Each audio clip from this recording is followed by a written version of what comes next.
Chunky can come up if he wants. Does he want to come up? Just let him go, and if he wants to walk around, he can. Yeah. You guys ready for Chunky? Here he comes. Okay, while everyone's actually just paying attention to Chunky.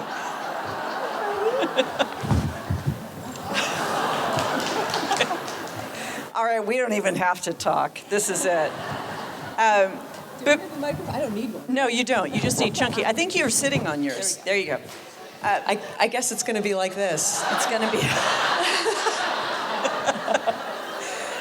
While the audience takes a moment to admire Chunky, I want to say a few things about this particular year in the history of the Nashville Public Library Foundation. It's the foundation's 20th year.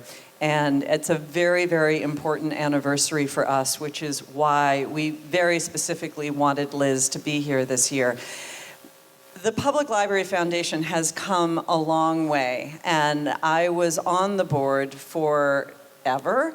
And the Salon at 615 series used to be that once or twice a year, I would go to Margaret Ann Robinson's living room and meet with 24 people and talk about books. And that was the Salon series. It did exist before 2011, but it was very, very small.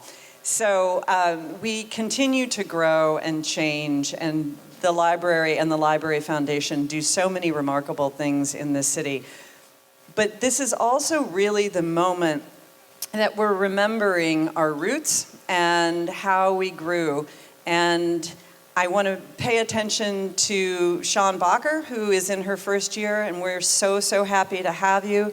And my dear, dear friend, Claudia Shank, who makes all the trains run on time and who I love so much. And to remember Margaret Ann Robinson, who is the reason that libraries thrive in this community. Margaret Ann died this year. We love her and think of her every day because her fingerprints are all over this city in the best possible way. And I also really want to call out Phil Bredesen, who, when the library was making its start downtown, was our mayor, then our governor, and God willing, will be our next U.S. Senator. So... remember to support Mr. Bredesen in all he does. And now you, Miss. And hi, you and your sidekick. Now my front kick. Apparently, I hope this is okay with everybody. I was thinking about how on Game of Thrones, whenever they have to do exposition, they always have a naked woman walking around in front of the camera so that people won't fast forward. And that was like, I was just thinking, yeah, it's a thing they do. Like whenever they have to go through a sort of historical part where a character has to explain backstory. Literally a naked woman? Literally. I've never seen that. Literally a naked woman. It's HBO. Wow. It's HBO, Ann. I didn't know that. I know, I was thinking like we can do all television. kinds of exposition up here because we've got like the equivalent of that. We've got like a... People would be like, if they're not interested in what we're talking about, they can just look at the dog. They can just enjoy Chunky. My eyes actually just caught the joyous too, and I also want to say thank you so much to MBA for having us here. What a beautiful facility. Thank you. It just takes me a minute. Wow, so we can be as boring as we want to be. As boring as ever. That's really fantastic. There you go. Get situated. So he'll find his place. You and I are really good friends. Yes. On and I like off to the think stage. so. And do you want to come sit with me? What do you want to do? Work the room. He's going to work the room. He'll go back and see his mom. Should we start at the beginning of us? Yeah. You want to tell the story of how we met and fell in love and became friends? Oh my God. Well, I don't remember the year. Do you remember the year? It was either the year Run came out and Eat, Pray, Love, I think was just in paperback. Yeah. It had not yet become Eat, Pray, No, Love. it hadn't yet become Eat, Pray, It was Love. the 5 minutes before your I think world we walked exploded. out of that event and it happened when that door shut It behind happened us. that night. But we were So what on year a would that have panel. been? That would have been 2007. 7, okay. So we were speaking on a panel together, and we met in the green room, and there were some other authors there who I do not even remember being there because I do. was so smitten with seeing you. No, Amy Bloom was there, I think. Was Amy Bloom there? Amy Bloom was there, and Dorothea Benton Frank, Dottie Frank. And whoever wrote Extraordinary... We're not Physics. supposed to mention that one. I thought she was great. Anyway, so... Marisha Pressel. Anyway, so I sat down next to you, and I thought you were somebody's assistant. Because Anne has this, first of all, you looked 11. And no, you looked like you were 22, and you were wearing the most innocent frock. You had this like very faded sundress frock-like thing on that was the most modest, sort of not even a Laura Ashley dress, but like one, but it was like the most third generation. You looked like you might be a Mormon bride, you know, and you were sitting where, and I in my mind I see you with a clipboard, but I'm sure you didn't have a clipboard. But you looked very attentive, like you were about to serve anybody who needed to be served. Can I open that water bottle Please for you? do, thank you. And then I sat down next to you and you said some very lovely things to me about my books. And then about 5 sentences in, I realized, holy shit, that's Ann Patchett. Like I had never, and I was like, how are you? And I think Dave Eggers had this experience with you once too, right? Where you were at a party and you said, I'm Ann Patchett. He said, no, you're not.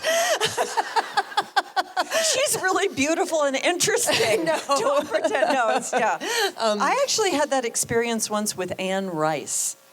I was in an audience seated next to this little quiet housewifey person, and we were chatting, and it was Anne Rice. And it was Anne Rice? It was Anne Rice, yeah. And then you got on stage, and you went,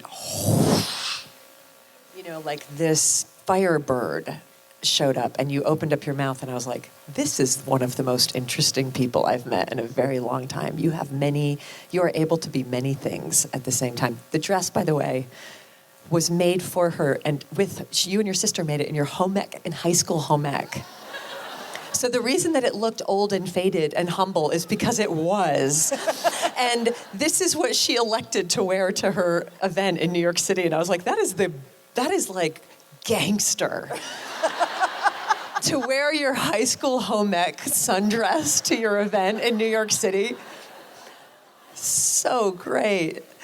I loved that. And you, meeting you was like meeting this pillar of light. Who I met, this is interesting, who I met at that moment, and it was for the American Library Association, because we love libraries. All things come around, yeah. Who I met that night is you, and that's what's so incredible about you. You're able to be your full self at every moment. If you are in a green room or if you are on stage, if you have the experience at the end of this event of thinking, I just feel like Liz Gilbert should be my best friend. You are able to connect with people instantly and show your whole self. Also through your books. And that's Thanks, such Ann. an amazing, amazing gift. So we started writing letters to one another. It became Epistolary. Thank you. Yep, Because I'm I here have for trouble you. with that word, and I always think I'm going to say episiotomy. And it was definitely not that kind of a relationship. It became an episiotomy An relationship. epistemological relationship. Episcopalian relationship. With letters. With letters. An Episcopalian A couple of relationship. Episcopalian girls sending Writing each other letters. I loved that. I think we did it. I think our letters crossed in the mail. I think we exchanged written addresses at the end of that event. And I think that you got your letter from me on the same day I got my letter from you. And instantly that became the way that we communicated for years. For years and years until you started moving every 15 minutes. Right. And it's every 12 minutes, actually, but yeah. It really is the case that sometimes I don't know where to write to you anymore. Right. Both because you travel the world, but you literally change homes. What is that about? I was about to ask you what it's about to not. I was going to say I used to think I moved for every new book that I wrote. I've never written a book in the same place. I think I used to have this theory, and it's bullshit, but the theory, and it's very like, it makes it sound very grandiose, but like, once the energy of a place has gone into a book, there is no more energy left to receive from that place, and I must go to a fresh place with new energy. But that doesn't explain why I moved every 5 minutes before I was a published writer, or why sometimes I move 3 times while writing a book. I think I just like moving. I love moving, and I love making... That's like saying I really like root canals. I once fell asleep during a root canal. I do not mind a root canal. There you go. I like moving. Why? I don't know, because I always have. That's not an answer. Why do I like it? I love to create a new space. Rhea can attest that I can move into a place, and in 24 hours, my friend Margaret came over the other day and said, "Looks like you've lived here for 5 years, as usual." And I'd lived there for a week. I just go into this, we call it the white tornado. It's just like, and creating a new space. And once it's created, I like to live there for a while, and then I get really bored.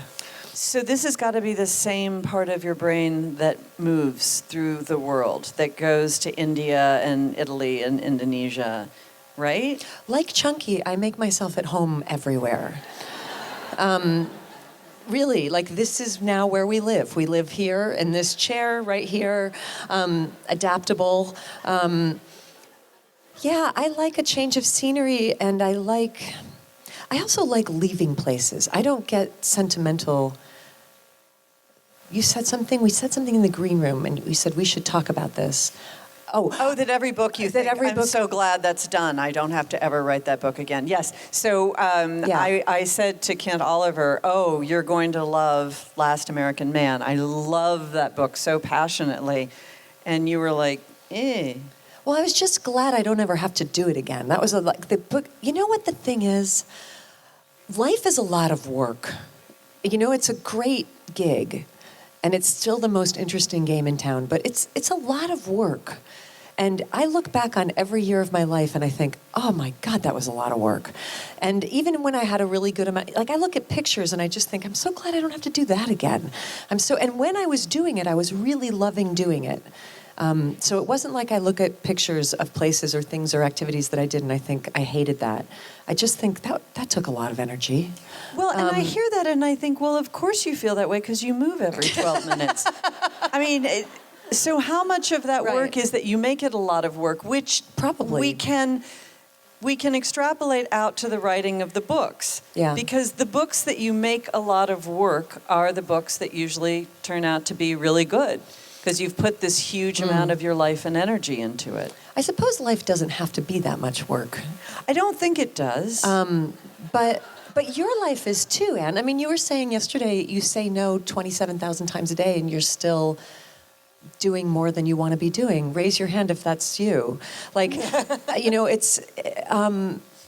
nobody wants to be doing as much as they're doing. And...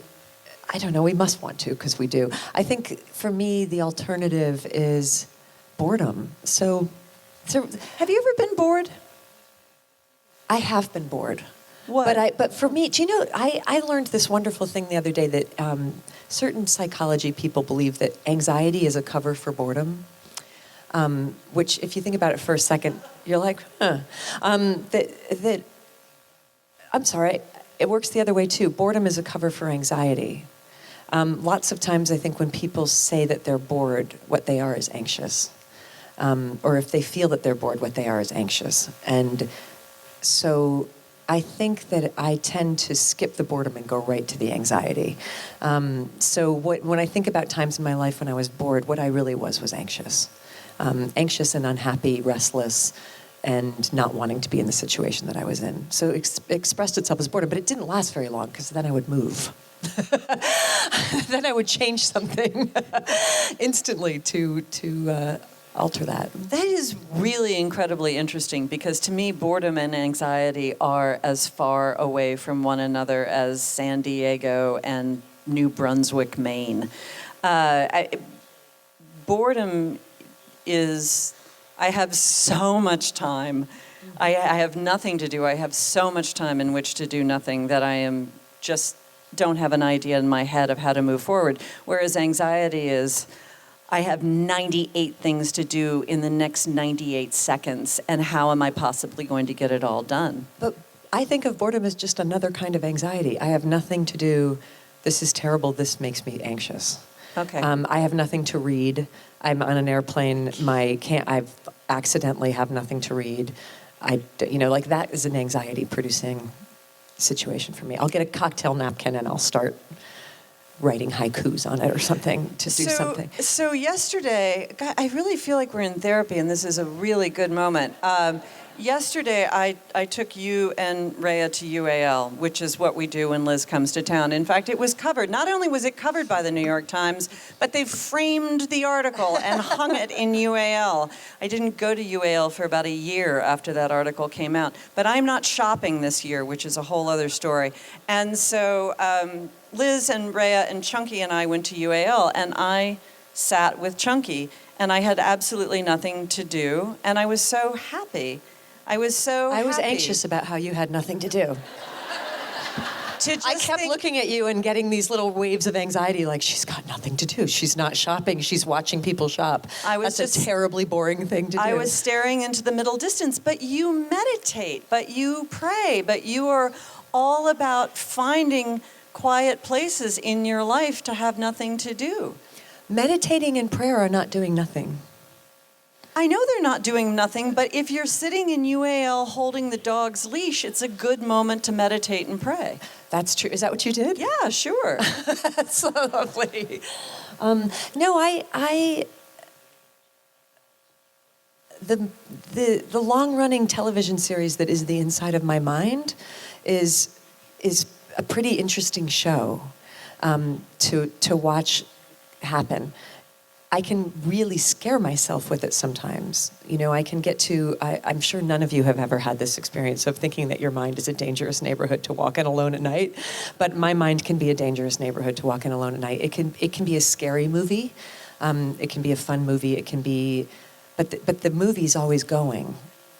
So I'm more bored. That doesn't bore me. I just did a 9-day silent retreat and I was in heaven. It was thrillingly exciting. I didn't have a moment of boredom. It was fascinating, and there was so much to be learned. I get bored visiting relatives in the suburbs. I get bored. There are certain, like obligatory family. I don't even want to say. You all get bored visiting relatives in the suburbs. Everybody gets bored visiting relatives. I get bored when I feel stuck in. We're having a conversation about boredom. We should probably move this up a notch. Sure, bring it up. Everyone's like, please stop talking. Yeah. Let's talk about writing. Let's talk about how cute Chunky looks now. This is one of his favorite poses. Chunky in the lion pose. Chunky in the lion pose, which will soon turn to spatchcocked chicken pose when the legs just go straight out in the back. I want to talk about the difference between fiction and nonfiction. Mm-hmm. And because I toggle back and forth, and I think of myself definitely as more in camp fiction. Do you think of yourself more in camp nonfiction? Where are you most comfortable, and which one is easier for you? Jessamine Ward was in the bookstore recently for Sing Unburied Sing, which is a magnificent novel, by the way. She's incredible. She is incredible. And I asked her that question from the audience, which is harder for you? And she looked at me like I was insane, and she said, well, fiction is so easy. You just get to... I had that exact same look. That answers my question. Yes. I was, what? How is that possible? She said, oh, yeah, nonfiction is incredibly hard. That's just and nonsense. Terrifying. Discuss. Okay. I have exactly the opposite view. Nonfiction is the easiest thing in the world. You literally just say what happened. You type it up. No, I feel the same way. You just say what happened. Anybody who's struggling to write a nonfiction book right now, just say what happened. And then this happened, and then this happened, and after that, this happened, then this happened, and then it was over, the end. It started when this happened, and then when that happened, you're the court stenographer. You know, you're just like, this is the transcript of what happened. And then you, as Elmore Leonard famously said, cut out the parts people won't read. Cut out the boring parts, and that's easy. Fiction is incredibly difficult to write. I think that I think of myself as a fiction writer, but stuff keeps happening. And because I use writing for so many different purposes in my life, so as I think of as an artist, I think of myself as a fiction writer. But as a human being, I think of myself as a writer. And what that means is that it's my portal to everything. So when anything is happening in my life, I need to be writing about it because it's how I figure out what's going on. It's how I figure out how I feel about what's going on. It's how I get through what's going on. It's how I share what happened. This urge that I have to be a pamphleteer, to stand on the street corner and be like, this happened. Check it out. This is what's going on. Or did this ever happen? You know, wanting to be in the conversation. So if things didn't keep happening in my life that I needed to feel my way through or process or talk about or get off my chest, then I would just sit very quietly writing novels. But oftentimes my novel that I'm writing is interrupted by my life because of the way I am and the way that I live. And then I have to go tend to telling that story. Or I feel I have to. I guess I have to. I'm just following orders. So do you want to talk about what's going on and tell us whether or not you're writing about it? So what is going on, as many of you may know, and those who don't know, just ask the woman sitting next to you, because she'll know, is that I left my marriage a year and more than a half ago, to be with my beautiful partner and my best friend, Rhea Elias, who's here miraculously. And she was given a terminal cancer diagnosis, and upon that diagnosis, there are moments when life makes a house call, and that was one of those moments. That phone call was one of those moments. And it became impossible for me to any longer deny the reality that she is the love of my life. And it became impossible for me, physiologically impossible for me, to be anywhere but at her side. It just couldn't be anywhere else but that. I got on a plane and came to your couch, and I haven't left. And that's the story. And everything. Rob Bell, do you guys know Rob Bell? I called him that day. I called him that week. I didn't call him that day. He's a minister. He's wonderful. He wrote Love Wins. Got in a huge amount of trouble for deciding that he didn't believe in hell, and still preaching Jesus, which people get really fussy and angry about. But he's extraordinary. Just go look him up. He's great. And if I were to say that I had a minister, Rob Bell is my minister. And I called him and I said, it was so weird. And Ray, I hope you're okay with me. She's like, go ahead. I was in this strange state of joy that first week with the worst news I'd ever heard in my life. You know, Rhea has always been to me the one person in the world I felt I cannot bear living without. And the joy was very weird, and felt very perverse, because I was like, I'm not excited. I couldn't identify what it was. until I realized, oh, I'm in joy because I know what I'm for. You know, this is what we spend our life trying to figure out. What are you for? And I was just, when I say that I'm just obeying orders, I was obeying the orders of the heart so clearly, more clearly than I had ever felt I had in my life, to just be for you and to just be, I'm here on this couch now. This is where I live. What I am for is what you need. And there's an amazing liberty in that feeling. Because so much of, not to go back to boredom and anxiety, but like so much of the anxiety of a human life is, what am I for? And to suddenly know that can only be liberation, no matter how horrible the circumstances are. Now, I have not been in a constant state of joy. It has been a very hard, very challenging 19 months. But that feeling was very real. And it was a feeling of connectivity to divinity, to self, to other, to heart, to love, to knowing.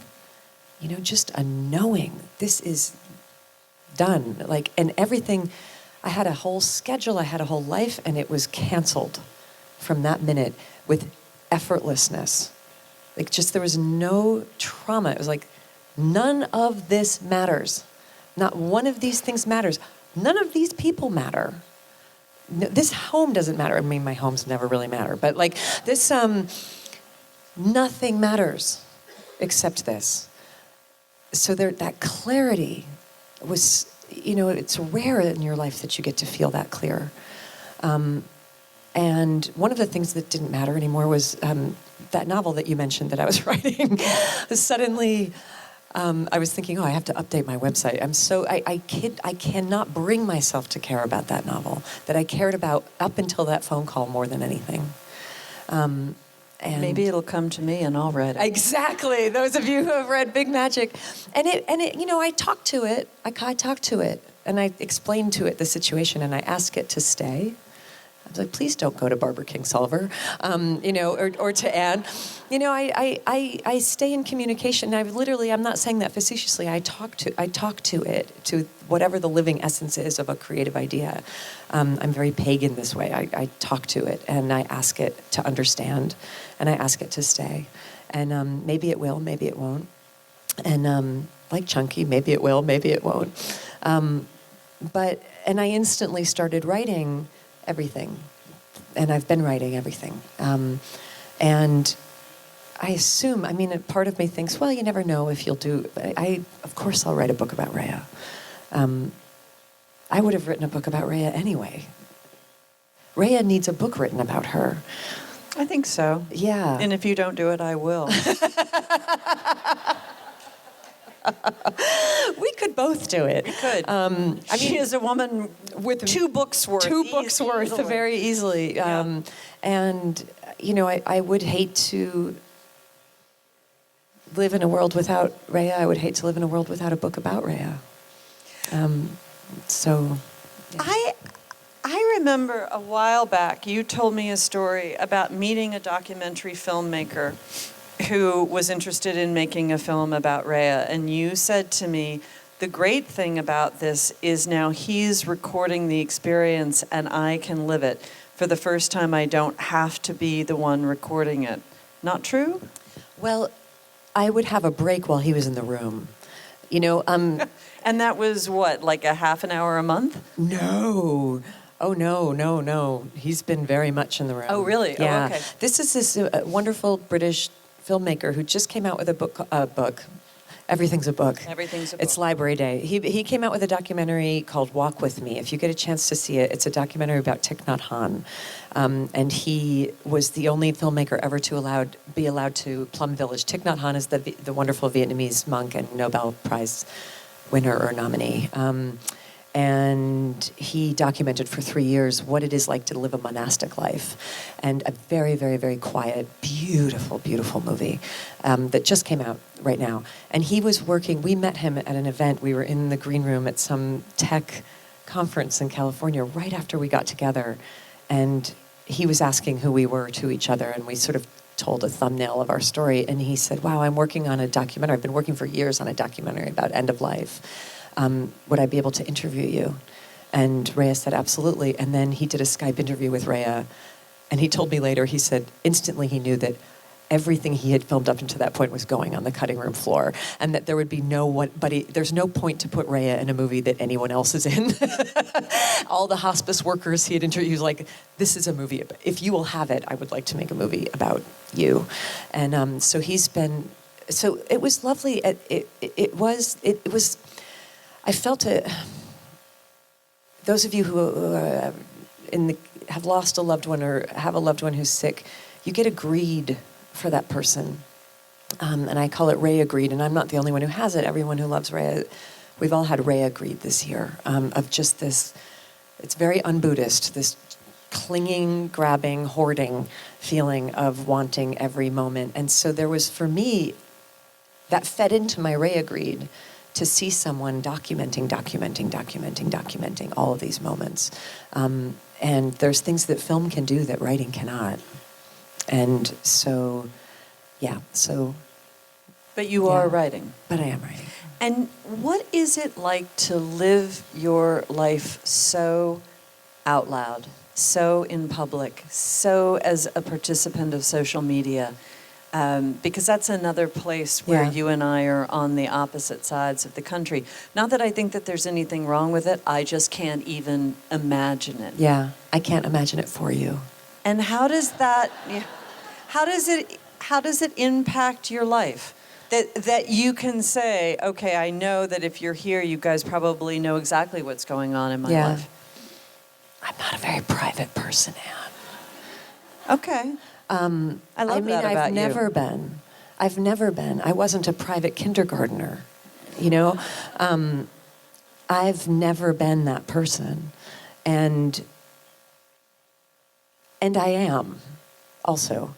I'm an introvert trapped in an extrovert's body. That's the thing. Yeah, I mean, I've very rarely had a moment alone that I wasn't happy.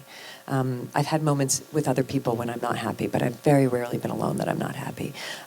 Or as you would say, no people, no problems. I really like being by myself. I'm just not. But I also really like conversation. I really like community. I really like friendship, and I liked being a diner waitress. I liked being a bartender. I liked those jobs enormously. People hate service industry jobs. I liked those jobs. I was made for that. I am a novelist who could also be a airline steward if I needed. You know, there's certain jobs that would really suit me. I'm interested in this thing. And so it hasn't been as jarring for me as I think it would be for a very differently created person to have the attention that I've been given.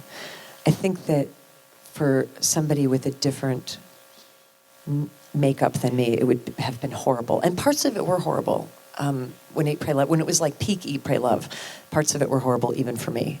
But mostly, no. You know, mostly all it's done is make the dinner table bigger, you know, and invited more people to that table.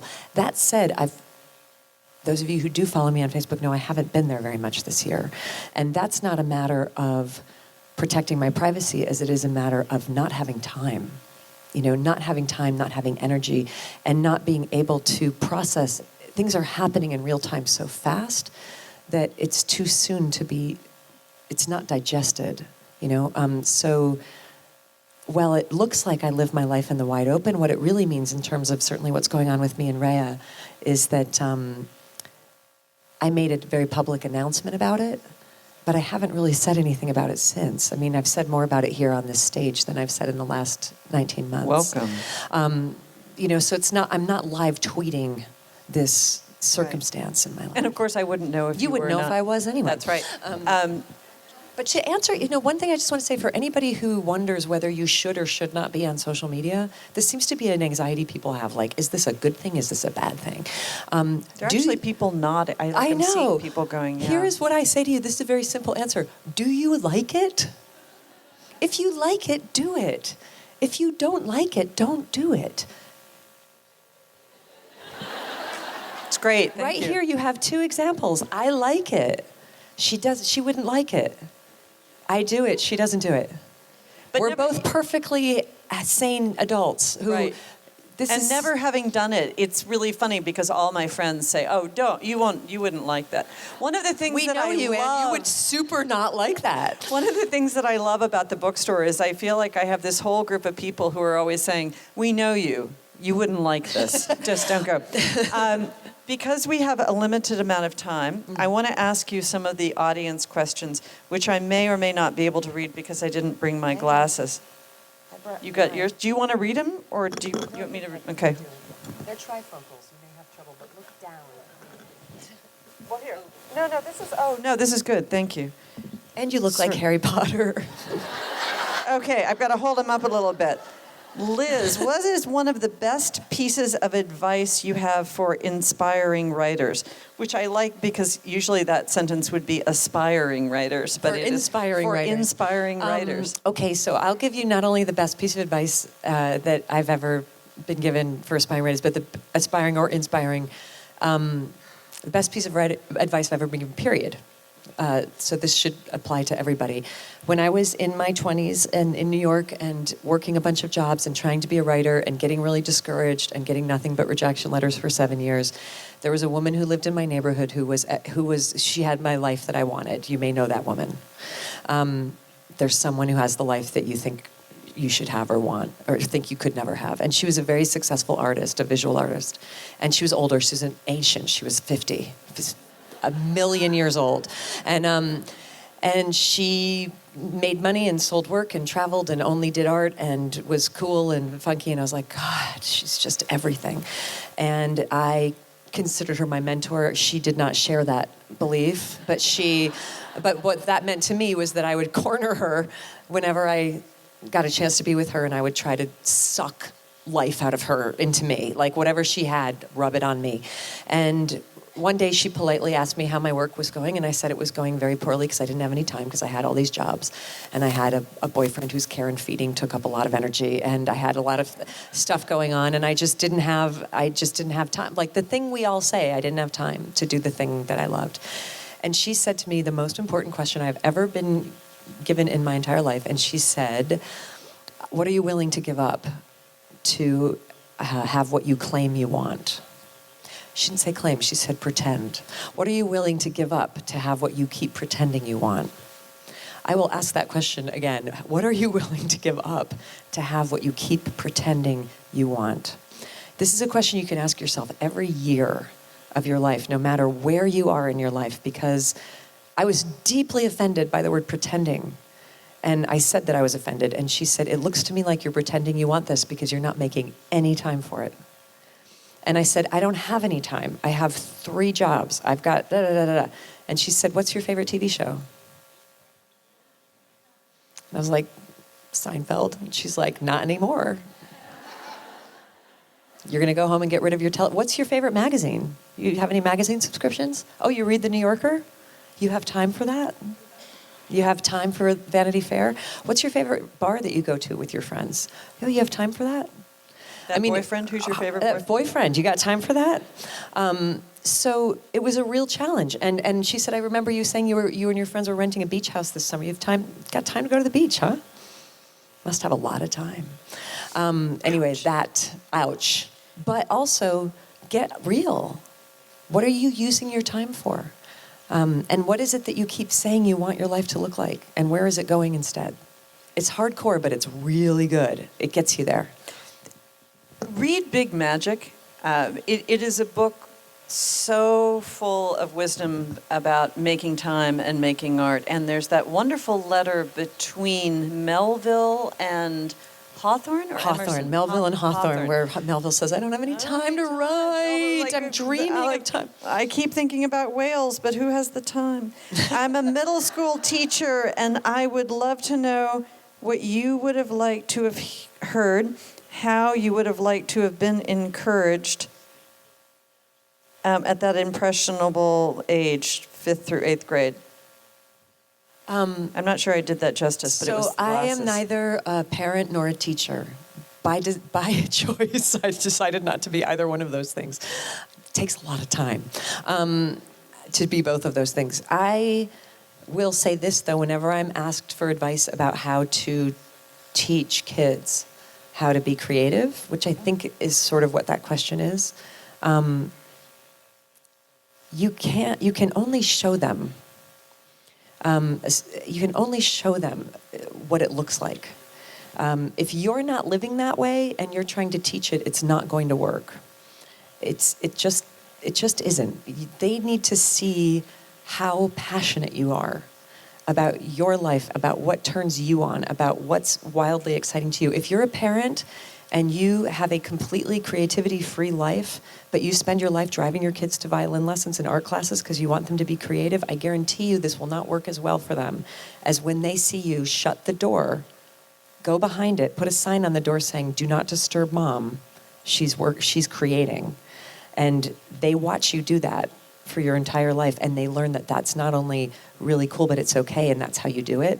That's how I became a creative person, was because my mother was, and she wasn't a writer. She wasn't a fine artist. She was a maker. She was a person who was constantly altering her world and making things, and she cared about those creative projects on most days a lot more than she cared about us. I'm just saying that with all love. She loved us and she raised us, but she had interests and she had passions. And during the time that she was doing her interests and her passions, we were left alone to find ours.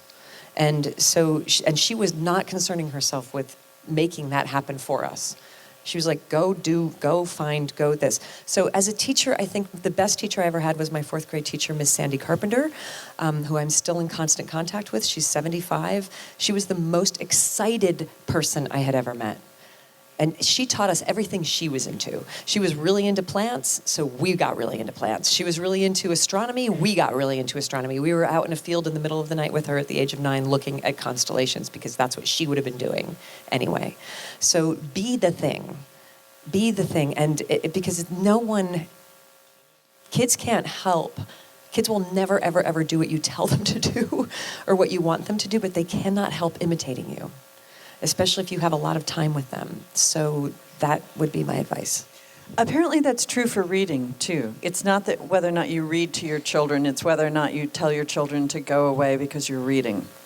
Right. And that's what encourages readers. That makes an enormous amount of sense. This is the next one, how much do you think about your audience while you're writing? Because the audience for Stern Men seems to be a very different audience than the audience for Big Magic. I think about it a lot, and I try not to think of it as an audience, but as a single person. So for me, the most important, if I were trying to write to an audience, I wrote the first draft of Committed to an audience, and then I had a mini nervous breakdown, and you want to come up here, bud? And then I threw it away. No, he's good. I threw it away, and I didn't write for a year because I was so freaked out by how big an audience I suddenly had. I'd never really had an audience, and now I had millions of an audience. So I was trying to write a book that would please that audience. That's an impossible thing. So instead, what I do before each book is I choose one person who I directly write to. So anybody who is writing a book, I would ask you, who are you telling it to? And if your answer is a demographic, I'm probably not going to love reading your book. I'm writing my book for women between the ages of 40 and 55 who are experiencing perimenopausal depression. Who is that? That's not a person. I'm writing this book for my cousin Cindy, who I think would really get something out of this book. Now you've got a voice that's direct and honest and for a particular person. I'm so paraphrasing because of your trifocals, but how do you maintain creativity while in the midst of tragedy? That's when you need it most. Yeah, seriously. Martha Beck, who's like my godmother, and certainly the godmother of this relationship with Rhea, she says to us all the time, constant creative response. Constant creative response. Create, create, create, create, create, create, create. Every single second, every single second. And it doesn't mean macrame necessarily. It means, to me, what constant creative response means is that you don't drop the ball on the contract that you agreed to by coming to this earth in this incarnation to do this experiment of life in this form at this moment in history, engaged with these events, with these people. That is the utmost creativity, to live in agreement with the fact that you are a unique experience in the history of the universe. Whether you see that from a religious perspective or a scientific perspective, both are equally true. You have never happened before. Like, this has never happened. This particular person born with these particular qualities and these particular obstacles at this particular moment, dropped into this particular family in this particular culture, when thrown into these particular events, has never occurred and will never occur again. And constant creative response, to me, means to never stop engaging with that amazing reality, with that extraordinary circumstance. How very weird it is to be. And when I meet people and I want to know them, I always feel like I'm staring into their skull cavity, being like, what is this been like for you? Like, isn't this the weirdest damn thing? Like, here we are. You ended up in there, and I'm in here. Whoa! And so the constant creative response that's happening during tragedy is the ground keeps being pulled out. Anything that you thought you could settle into, you can't. And just when you reach a place of whoop, there it goes again. Create, create, create your response. And I had a moment this summer where I was walking around. I was so beaten down by what was going on, and I was walking around the East Village, and I was in prayer. And for the first time in my life, I prayed a prayer I've never prayed before. And instead of saying what I've been saying this whole time, which was make this easier, I said, make this harder. You want to do this? You want to dance? Let's dance. You want to break me? You're breaking me? Let's just smithereen me with this then. If this whole thing is meant to change me and shape me, then let's do this. Don't hold back. Put the foot on and grind. Let's go. I'm here. I came here. This is a school for living.